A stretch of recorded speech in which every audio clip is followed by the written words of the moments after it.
The old garage smelled like dust and old metal, a scent Dave usually loved.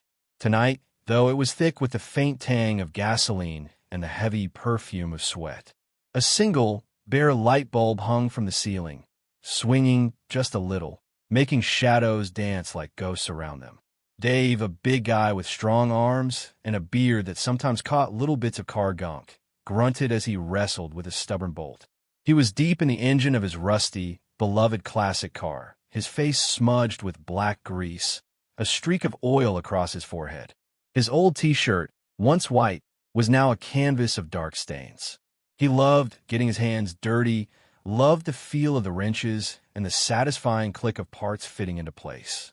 This was his world, messy and real. Across from him, bending low to reach another tricky spot, was Chris. Chris was different from Dave, and everyone knew it. He wore brighter clothes, even to work on cars, though tonight his bright blue shirt was just as smeared with grease as Dave's T-shirt. Chris had a kind smile that came easily, and his short, neat hair was starting to stick up in greasy spikes from where he'd rubbed his hands through it. He wasn't afraid to talk about his feelings or about boys he liked, which was something Dave could never imagine doing. Yet, here they were, shoulder to shoulder, trying to coax life back into a car that seemed to be fighting them every step of the way. "This thing's really giving us a run for our money tonight, huh, Chris?" Dave mumbled, his voice a little strained as he twisted harder. The wrench slipped, and he nearly barked in frustration. Chris chuckled, a light sound in the heavy air. "Tell me about it, Dave. It's like it knows we're trying to fix it, and it's just being difficult on purpose." He shifted, his elbow bumping Dave's gently. "Need a different angle? I think if you go from underneath, you might get more leverage." Dave grunted again, but this time it wasn't from frustration. He trusted Chris's advice. Chris might not be as outwardly manly as Dave, but he was smart, and he was good with his hands. He thought things through, saw solutions Dave sometimes missed when he was just trying to muscle his way through a problem. Dave liked that about Chris. He liked that Chris wasn't afraid to be who he was, even in a world that often felt like it only had room for one kind of guy. The air grew heavier with their shared effort. The smell of metal and grease clung to their skin, sinking into their pores. Chris wiped a bead of sweat from his temple with the back of a hand, leaving a dark smudge there. He looked over at Dave, who was now grunting and twisting from below. Dave's brow was furrowed in concentration, his muscles flexing under his grimy shirt. He was a force of nature when he was focused, and Chris admired that. He liked how real Dave was, how he didn't put on airs. Even though their lives were so different in this garage, bent over this engine, they were just two guys trying to fix something broken. Hours passed. The single light bulb continued to sway, casting their tired, grimy faces in stark relief. Dust motes danced in the light, like tiny stars in their own greasy galaxy. A faint breeze sometimes snuck in through a crack in the garage door, carrying the cool scent of the late night. But inside, the air was warm from their bodies and their hard work. Dave finally managed to loosen the stubborn bolt, a triumphant aha escaping his lips. Chris cheered softly, a genuine smile lighting up his grease-streaked face. They bumped fists, a quiet celebration of a small victory. The car wasn't fully fixed, not yet, but they had made real progress. They were a team, a good one, even if their worlds outside this garage felt miles apart. With the stubborn bolt finally out, a new challenge awaited them. A small, tricky part of the engine needed to be put back, just so, a piece that seemed designed to frustrate. Dave looked at the tangle of wires and pipes, a frown creasing his greasy forehead. "All right, Mr. Mechanic," he grumbled good-naturedly. "Any bright ideas for this puzzle?" Chris peered into the shadowy depths of the engine bay, holding a small flashlight just right. The beam cut through the gloom, highlighting the tight space. "Okay, so we need to get this lever to connect to that bracket. It's a two-person job, I think. One to hold the lever steady, the other to guide the bracket into place." His voice was calm, thoughtful. Dave nodded, already anticipating the moves. He reached in, his big fingers surprisingly gentle as he found the lever. "Got it," he said, his voice a low rumble. "You guide it, I'll hold it." And so, their silent dance began. It wasn't about talking much. It was about moving together like two parts of a well-oiled machine. Dave's arm was deep in the engine, holding the lever with steady strength. Chris, with smaller hands and a keen eye, worked to align the bracket. He didn't speak, but his soft grunts and small shifts of his body told Dave what he needed. When Chris needed the lever pushed a little to the left, he'd lean his head slightly in that direction, his fingers pressing lightly against Dave's arm. Dave would feel it, a tiny signal that didn't need words. Then he'd shift ever so slightly, the lever moving exactly where Chris needed it. When Chris needed it held tighter, his grip on the bracket would stiffen, and Dave would respond by tightening his own hold on the lever. The rhythm of their work was like a slow, careful song. The soft clink of metal, the muffled scrape of a hand against a greasy surface, the quiet sighs of effort. Chris would sometimes tap Dave's elbow, a simple signal meaning hold still or wait. And Dave would wait, his muscles tensed, ready for the next move.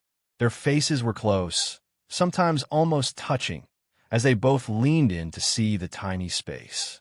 The heat from the engine, even an old, cold one, seemed to warm the air between them. Dave could smell the faint scent of Chris's shampoo under the layers of oil and sweat, a smell that was clean and light. It was a strange mix with the heavy garage smells, but somehow it fit. There was a moment when Chris's hand, covered in black grease, brushed against Dave's arm as he adjusted his grip. It was just a touch, accidental and quick, but it felt different. Not bad, just different. Like a tiny spark in the dark, dusty garage. They both ignored it, focused on the task, but the feeling lingered for a second. Finally, after what felt like forever, Chris let out a small, triumphant yes. The bracket slid into place with a soft click. Dave carefully let go of the lever, easing his arm out of the engine. Both of them straightened up, stretching their backs, a shared groan of relief escaping their lips. They looked at each other, their faces smudged with triumph and exhaustion. A silent understanding passed between them. They had done it. Together. Without a lot of words, they had navigated a tricky problem, relying on each other's strengths and subtle cues. The car was still a long way from roaring to life, but this small victory felt huge. The air in the garage, thick with the smell of their labor, now also carried a faint, new scent of shared success. With the bracket finally in place, a new sense of ease settled between them. The next steps were less about brute force and more about careful assembly. Dave pulled out a small tray of bolts and washers, all coated in a thin film of dust and grime. He picked one up, his brow furrowed as he tried to remember which hole it belonged to. Without a word, Chris reached over, his fingers deftly plucking a different, smaller bolt from the tray. He held it up, a silent question in his eyes. Dave looked from the bolt in Chris's hand to the empty hole he was eyeing, and a slow grin spread across his face. Yep, that's the one. Good eye, Chris. Chris just nodded, already handing Dave the correct bolt. It was a small thing, but it showed how they were starting to think as one. Dave didn't have to ask, and Chris didn't have to explain. They just knew. As Dave started to tighten the bolt, a drop of sweat, thick and greasy, rolled down his temple and threatened to drip into his eye. Before he could even think to wipe it, Chris reached out with a corner of a shop rag he'd been holding. Gently, he dabbed at Dave's forehead, catching the sweat before it could cause trouble. The touch was light, quick, and purely practical. There was no awkwardness, just a simple act of care. Dave blinked, surprised for a second, then gave a small, grateful nod. Their work continued like this. When Dave needed a wrench, he'd just extend his hand, palm up, without looking away from the engine. Chris would pick the right size from the messy toolbox and slap it into Dave's hand. It was a smooth exchange, a dance they perfected without practice. Sometimes Chris would hum a low tune, a quiet melody that floated through the garage, and Dave would find himself tapping his foot to the rhythm as he worked. Later, Chris was trying to thread a wire through a particularly tight spot, his tongue poking out the corner of his mouth in concentration. He grunted in frustration when it snagged. Dave, seeing his struggle, leaned in. Here, he murmured, his voice soft.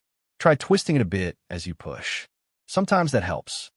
Chris tried it, and sure enough, the wire slipped through. He straightened up, a bright smile on his face. "Thanks, Dave. I was about to give up on that one." "Nah, you never give up," Dave said, a rare softness in his tone. He watched Chris for a moment, then reached for a clean rag. He took it and, without a word, wiped a smear of grease from Chris's cheek that Chris hadn't even noticed. Again, it was a quick, natural gesture, like wiping something off a child's face or a teammate's. Just simple care, no fuss. The shared labor was forging something between them. It wasn't loud or dramatic. It was quiet, built on knowing glances, shared grunts of effort, and the simple act of anticipating what the other needed. The car was slowly coming together, piece by greasy piece, and with each successful step, the unspoken bond between them grew a little stronger. The air in the garage, once just heavy with dust and oil, now felt almost comfortable, filled with the hum of their shared, silent understanding. The outside world, with its different rules and expectations, felt very far away. Here in the dim light, there were just two people working, helping, existing in a rhythm all their own. The last few hours blurred into a haze of careful adjustments and final checks. The old engine, which had seemed so dead just a few hours ago, now looked almost ready. They had tightened the last hose clamp, connected the final wire, and replaced the air filter. The big, rusty car, once a symbol of Dave's endless project, now hummed with a quiet readiness, even without being started. Dave stood back, wiping his hands on his already black t-shirt. His shoulders slumped a little, not in defeat, but in utter exhaustion. Every muscle in his body ached, a deep, satisfying ache that came from hard work. His beard was even greasier than before, and his face was a map of smudges and sweat. He felt like he could sleep for a week right there on the dusty garage floor. Chris, leaning against the workbench, looked just as worn out. His bright blue shirt was now almost black in places, and his hair was truly a mess of greasy spikes. He yawned, a wide, silent stretch that showed how tired he was. But even through the tiredness, there was a sparkle in his eyes, a happy glint of success.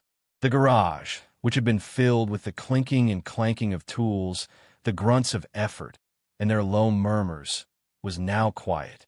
So quiet, in fact, that Dave could hear the faint buzz of the bare light bulb hanging above them. He could hear the soft creak of the old wooden rafters as the night air cooled. And most clearly, he could hear their own breathing, deep, slow, and a little heavy. Dave walked slowly around the car, his eyes tracing every line, every newly tightened part. He ran a greasy hand over the fender, a proud smile slowly spreading across his face. "We did it, Chris," he said, his voice a low, rough whisper. "We actually did it." Chris pushed himself off the workbench and joined Dave by the car. He looked at the engine, then at Dave, his smile widening. "Yeah, we did. Looks beautiful, actually." He chuckled softly. "Never thought I'd call an old, greasy engine beautiful, but here we are." They stood there for a long moment, just looking at their handiwork. The car was still covered in dust and grease, but beneath it, something new had been created, or rather, brought back to life. It was more than just fixing a machine. It was a testament to their shared effort. A wave of feeling washed over Dave. It wasn't just tiredness, though that was a big part of it. It was a deep sense of accomplishment, a quiet joy that settled warm in his chest. And it wasn't just his accomplishment. It was theirs. He looked at Chris, whose face was still lit with that quiet satisfaction, and felt a surge of something he couldn't quite name. It was respect, certainly, and a deep appreciation. But it was also something warmer, something that felt like kinship. The silence grew, comfortable and full. The dust motes still danced in the light, but they seemed to have slowed down, as if the whole world was catching its breath after their long night of work. The outside world, with its demands and its noise, felt further away than ever. In this dusty, messy garage, under the single buzzing light, only their tired breathing and the quiet hum of their pride existed. They were two figures side by side, united by a shared, grease-stained triumph. The moment stretched, filled with the quiet hum of their satisfaction. Finally, Dave broke the silence, his voice still a little rough with tiredness. Alright, Chris. I think that's about all we can do for tonight. My hands feel like they're permanently glued to a wrench. He let out a soft chuckle. Chris nodded, pushing himself away from the car. Mine too. I think I've got more grease under my fingernails than actual fingernail. He grinned, holding up his hands. They were truly a mess, covered in layers of black oil, grime, and tiny metallic flecks. Dave's hands were no better, big and strong, but completely blackened, with oil seeping into every crease and line. Time to clean up, at least a little, Dave said, walking over to a rusty old sink in the corner of the garage. It had a single cold water tap and a grimy bar of mechanic soap. He grabbed a roll of heavy-duty paper towels, pulling off a generous length. Chris followed him, standing close by the sink. Dave turned on the tap, and a thin stream of cold water spluttered out. He wet his hands first, scrubbing hard with the rough soap. The water immediately turned dark with the loosened grease. He worked at it, rubbing his palms together, trying to get the worst of the grime off. Chris reached for the soap, waiting for Dave to finish with the running water. As Dave rinsed his hands under the weak stream, Chris squeezed a dollop of the thick, gritty mechanics soap onto his own hands, then began to scrub. The soap had tiny scrubbing beads in it, meant to cut through the toughest grease. Dave finished rinsing and then, without thinking, he reached for one of the paper towels. He tore off a big piece and started to dry his hands, rubbing them vigorously. He looked over at Chris, who was still working hard at his own hands, trying to get the grime out from under his nails. Seeing Chris's struggle, Dave offered him the paper towel. Here, use this. It's tough stuff. Chris took the paper towel, their fingers brushing for a fleeting second. It was just a touch, a shared moment of practicality. Nothing more. But in the quiet of the garage, with the faint scent of soap now mixing with the oil, it felt like a small, gentle connection. They stood side by side, their shoulders almost touching, both focused on the simple, shared task of cleaning their hands. Chris worked the soap and water, then took a fresh section of the paper towel Dave had given him. He wiped his hands, one careful stroke after another, trying to get every last bit of black off. Dave did the same, using another piece of the paper towel. They were both still covered in grease on their clothes and faces, but their hands, at least, were starting to show glimpses of their natural skin color. The act of cleaning their hands felt like a winding down, a gentle ending to the intense work of the night. Their movements were slower now, more thoughtful. The cold water on their skin felt good, refreshing after the heat and sweat. The quiet presence of the other, just inches away, was a comfortable thing. No need for words, just the soft sounds of scrubbing and wiping. The bond that had grown between them through the hours of shared labor was now quietly affirmed in this simple, domestic moment. It was a closeness born of shared effort, not desire, and it felt remarkably strong. They finished cleaning their hands, though a faint shadow of grease remained under their nails, a badge of the night's labor. Dave tossed the used paper towels into an overflowing trash can and leaned against the sink, his heavy frame tired. Chris, standing a few feet away, rubbed his hands together, still feeling the grit of the soap. The garage was quiet again. The only sounds the distant chirping of crickets outside and the soft drip of the old faucet. Dave stared at the cold, rusty metal of the sink, not really seeing it. His mind felt both fuzzy from exhaustion and strangely clear from the long night's work. The pride in fixing the car was still warm in his chest, but now a different kind of feeling started to bubble up, something he usually kept locked away. He cleared his throat, a low, rough sound in the quiet. Chris looked up, his eyebrows raised a little, waiting. "Chris," Dave started, his voice barely a whisper, a little unsure. He paused, picking at a loose thread on his greasy shirt. It was hard to find the right words he'd never thought he'd say out loud, especially not to Chris. Chris didn't say anything, just watched him with patient eyes. He seemed to sense that something important was coming. Dave took a deep breath, the garage air filling his lungs with its mix of oil and dust. This was good tonight, he finally managed, gesturing vaguely at the car behind them. "Working on the car. With you." Chris offered a small, tired smile. Yeah, it was Dave. We make a pretty good team. Dave nodded, but his gaze was still fixed on the sink. Yeah, good team. He paused again, then plunged ahead, a little faster this time, as if rushing to get the words out before he could change his mind. It's just, I don't know. He rubbed a hand over his tired face, smudging more grease. Sometimes I feel like I'm not really myself. Chris's expression softened. He didn't interrupt, just listened. Like, everyone expects me to be. Dave, he continued, a note of weariness in his voice. The strong guy. The guy who's always got it together. The guy who, likes tough stuff and sports and my girlfriend, Sarah. He trailed off, the last words hanging in the air, a little heavy. He finally looked at Chris, his eyes a little lost in the dim light. And I do like all those things. And I love Sarah. She's great. Really great.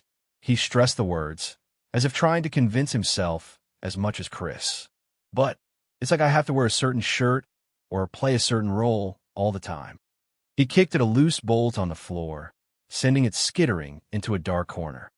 And tonight, out here with all this mess and all this work, with you, it just felt different. His voice was softer now, more open, like a door slowly creaking ajar. It felt easier, like I didn't have to pretend to be anything. The confession hung in the dusty air, surprising in its quiet honesty. Dave, the tough, masculine friend, was letting his guard down, revealing a hidden struggle in the very heart of his rough, manly domain. It was a stark contrast, a moment that felt both out of place and deeply real. Chris remained still, absorbing every word, his expression unreadable in the dim light. The only sounds were the persistent drip of the faucet and the quiet, heavy breathing of two men in a late-night garage. Dave watched the small bolt he'd kicked clatter into the dark, then looked back at Chris. The words he'd just spoken about feeling like himself were out there now. He could feel the weight of them in the quiet air.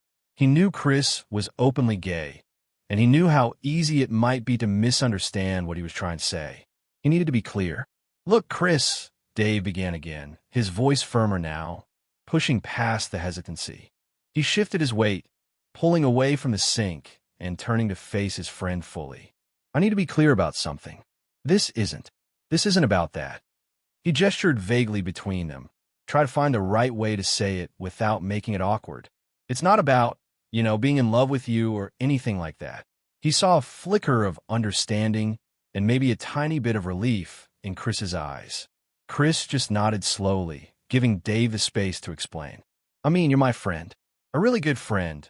Dave continued, feeling a bit clumsy with the words, but needing to get them right. And I respect you a lot. But my feelings, what I'm talking about, it's not romantic or sexual. Not like that at all. He paused, making sure the message landed.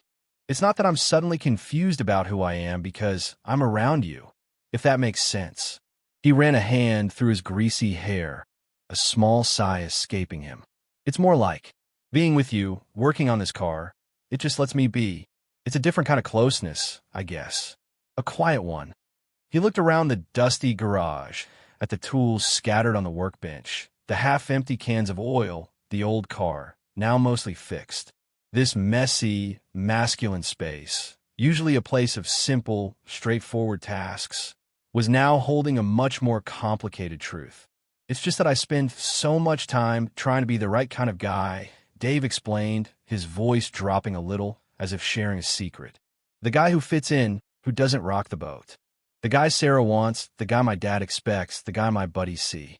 And a lot of that is me, yeah, but it's not all of me. And sometimes it feels like it's taking up all the space. He looked at Chris, a raw honesty in his tired eyes. But here it's just about the work, about getting the job done. And I don't have to think about anything else. I don't have to act a certain way. I can just focus. And that feels good, really good. The bare light bulb above them hummed, casting long, stark shadows. The confession was surprising, not because of its content about Chris, but because it was coming from Dave at all. This man, who usually wore his masculinity like a shield, was letting it down, revealing a softer, more introspective side in the most unlikely of settings. It was a genuine moment, made even more powerful by the contrast of the gritty, unglamorous surroundings. Chris listened, his face still and thoughtful, taking in the full weight of Dave's words. He understood that this wasn't about him as a romantic interest, but about him as a catalyst for Dave's own self-discovery. Dave took another deep breath, the confession about just being hanging in the air. Chris's steady gaze encouraged him, a silent invitation to keep going. He knew this was the hardest part to say out loud, the part that felt almost like a betrayal, even though it wasn't. It's just, Dave started again, his voice lower now, almost a murmur, as if the words themselves were heavy.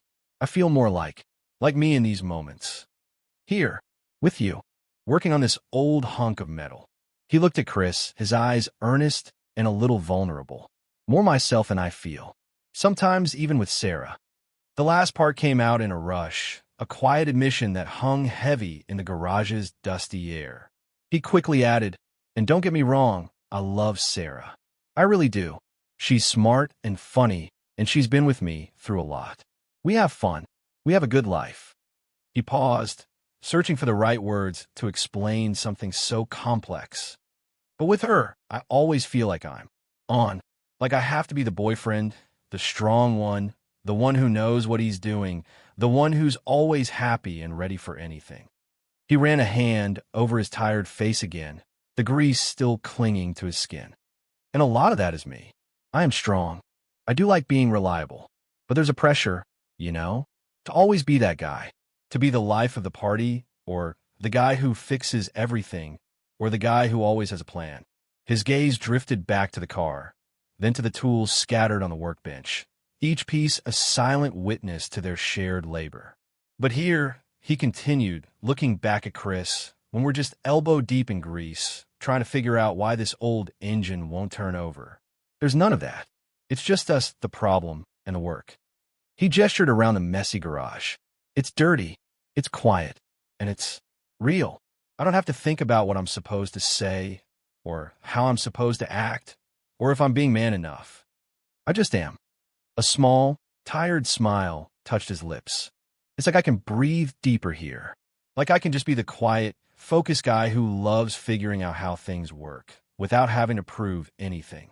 And that guy feels more like the real Dave than the one I show to most people, even to Sarah sometimes. Chris listened without interruption, his expression thoughtful. He didn't offer advice or judgment, just a steady, understanding presence. The confession was startling, not because of any romantic implication, but because of its raw honesty, spoken by a man who rarely showed such vulnerability. It was a stark contrast to the rough, masculine setting of the garage, making the emotional depth feel even more surprising and genuine. The only sound was the bare light bulb buzzing and the quiet, heavy breathing of two friends, one of whom had just laid bare a piece of his soul. Chris watched Dave, taking in every word, every tired gesture. At first, there was a flash of surprise. He hadn't expected such a deep, personal confession, especially not from Dave, who was usually so steady and unmoving in his feelings. But as Dave spoke, as the words about pressure and expectation filled the greasy air, Chris's surprise shifted into understanding. He could see the struggle in Dave's eyes, a shadow he recognized from his own life, though for different reasons. The bare light bulb above them buzzed, a lonely sound in the quiet. The smell of oil and old metal hung heavy, making the emotional honesty of the moment even more striking. Here, in this temple of rough masculinity, surrounded by wrenches, rust, and the ghosts of countless projects, Dave was laying bare a vulnerability that felt entirely out of place, yet utterly genuine. It made his words feel heavier, more real, like a solid piece of metal falling onto the concrete floor. Chris finally broke his silence, his voice soft, almost a murmur against the backdrop of the dusty garage. I get that, Dave, he said, his own eyes, though tired, holding a deep kindness. About feeling like you have to be on all the time, like you're playing a part. He paused, looking down at his own still greasy hands. It's hard, isn't it? Trying to fit into a box someone else made for you. He glanced up at Dave, a small, knowing smile on his face. Funny, I always thought you were the guy who never had to worry about that. Always so, sure of yourself. Dave gave a weak, lopsided grin, a fresh smudge of grease appearing on his cheek as he rubbed it. Yeah, well, that's part of the act, I guess. Or at least, part of what everyone sees. He shrugged his heavy shoulders. It's tiring, Chris. Just tiring. Chris nodded. It is. He picked up a stray wrench from the workbench, turning it over in his hand. The cool, heavy metal felt grounding. But it's brave to even say it out loud, especially here. He looked around the garage, a silent acknowledgement of the setting. It was a place where strength was shown through muscle and sweat, not through talking about feelings. It felt like the right place, Dave admitted, his gaze sweeping over the tools, the old tires stacked in a corner. And the right person, I guess. A warmth spread through Chris's chest. Dave's words were a gift, a sign of deep trust. He knew what it took for a man like Dave, in a world that often celebrated a very narrow idea of masculinity, to admit such a thing. To admit that the real him was quieter, more thoughtful, less performative. Thanks for telling me, Dave, Chris said, his voice sincere. It means a lot that you feel like you can. He didn't offer any quick fixes or easy answers. He didn't need to. Just listening, truly listening, was enough. The garage lights hummed. The car sat, silent and mostly fixed. And in the heart of this gritty, masculine space, two friends shared a quiet, powerful moment of unexpected honesty, deepening a bond that was far beyond words or labels. The stark contrast of the setting amplified the raw, vulnerable truth that had just been spoken, making it resonate with a quiet power. The words hung in the air, a delicate bridge built between them in the rough, unpolished space of the garage. Dave had spoken his truth, and Chris had received it with a quiet strength that offered no judgment, only understanding.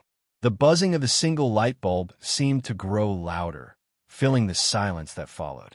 It wasn't an awkward silence, but one thick with new meaning, with a weight of shared vulnerability and trust. Dave looked at Chris, truly looked at him, and saw not just his friend, but a confidant, a keeper of a secret he hadn't even fully known he possessed until tonight. The grime on Chris's face, the greasy spikes of his hair, all melted away to reveal the steady, kind eyes that had simply listened.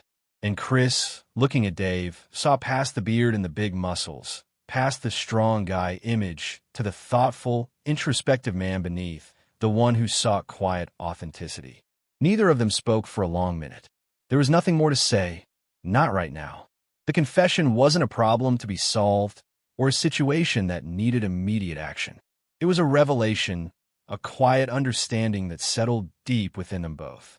Finally, Chris broke the silence again, his voice gentle. It's late, Dave. We should probably call it a night. Dave nodded, a tired sigh escaping him. Yeah, you're right. He stretched his back, feeling the protest of his muscles. Thanks for coming out tonight, Chris. For helping me with this old beast. He gestured to the car, which now sat silently, patiently awaiting its next step. Any time, Dave, Chris replied, his gaze lingering on the car for a moment, then shifting back to his friend. Seriously, any time. They started to gather their few belongings.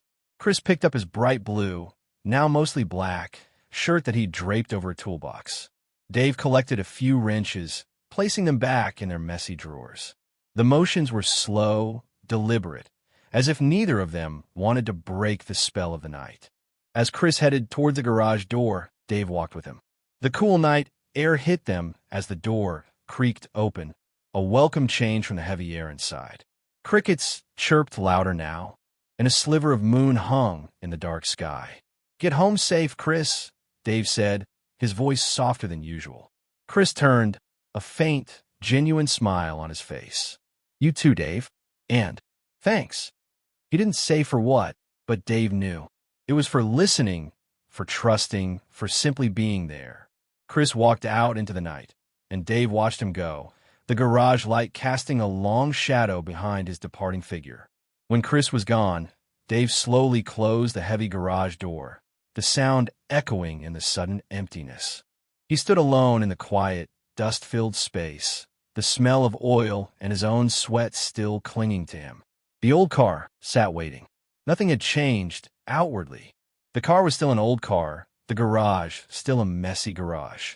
Dave still had his girlfriend, and Chris was still his friend. But something deep inside Dave had shifted. A door had opened, a truth had been spoken, and in that shared moment of raw honesty, their bond had been reshaped.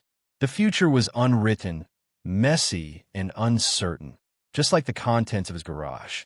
But he knew, with a quiet certainty, that the connection he shared with Chris, forged in grease and late-night whispers, was now something profoundly, undeniably different. And in that, there was a strange, quiet hope.